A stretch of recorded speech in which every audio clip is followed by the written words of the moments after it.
kekompakan ini kan krisis Pak ya.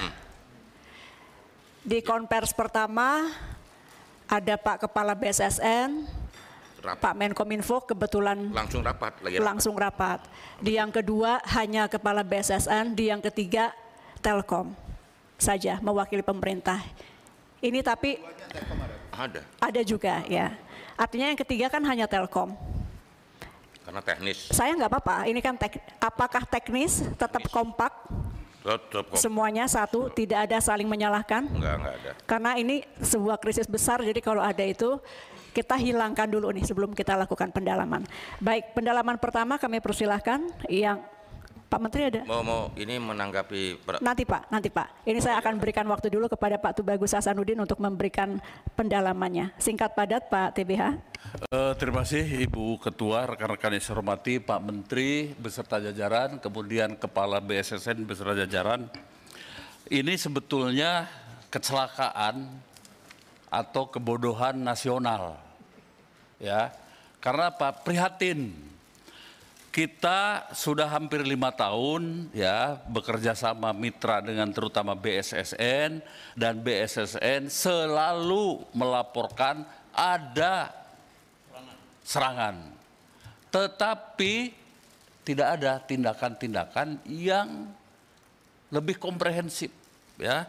Dalam catatan kami saja serangan pada tahun ya menurut laporan nih ya pada halaman 26 laporan Landscape Keamanan Cyber Indonesia 2023 yang dilansir oleh Bapak ke kami itu 1.011.209 insiden. Begitu. Tetapi terusannya aja begitu. Apakah kita hanya akan melaporkan insiden itu atau melakukan upaya-upaya supaya insiden itu tidak terjadi? Itu yang pertama. Yang kedua, soal ransom. Ini kan sekarang kita dikunci oleh hacker, ya. Saya ingin tanyakan dan mohon penjelasannya, Pak. Forensik digital sampai di mana? Apakah pelakunya sudah diketahui? Karena setahu kami, ransom itu yang pertama mengunci, hanya 2 diperbaiki. Dan kalau diperbaiki menurut data yang ada, sulit. Ya, tingkat keberhasilnya di bawah 20%, bahkan itu tadi hanya 2% atau ya sekian. Tapi harus di tracking.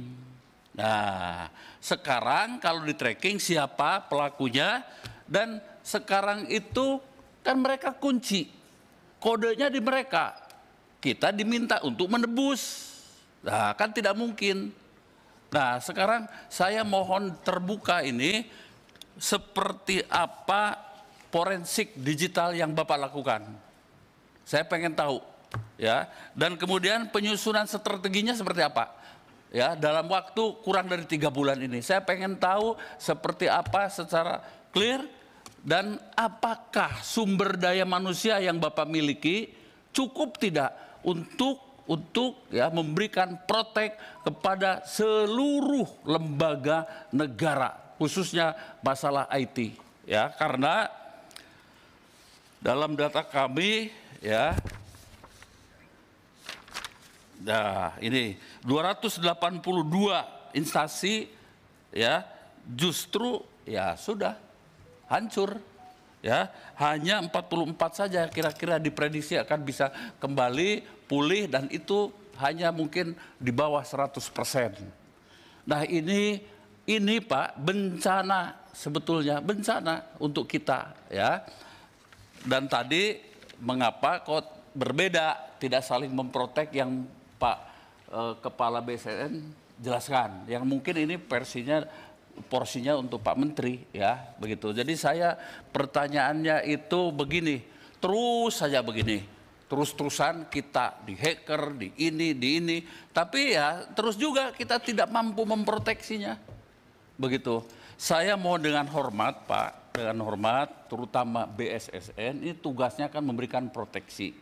Kan ada 2, satu oleh lembaga yang bersangkutan, yang kedua oleh BSSN. Ya, ini objek vital nasional.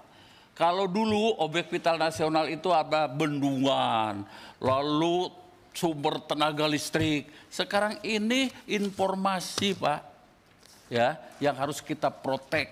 Ya, kalau sumber daya manusia Bapak tidak cukup, segera direformasi, segera diorganisir, ya, oleh mereka-mereka yang memang memiliki kemampuan dan profesi yang canggih.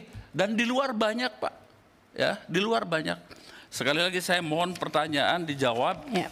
Seperti apa forensik digital dan sampai di mana Bapak bisa mengetrack, ya, pelakunya. Kalau masih juga sulit menemukannya, ya walau alam lah.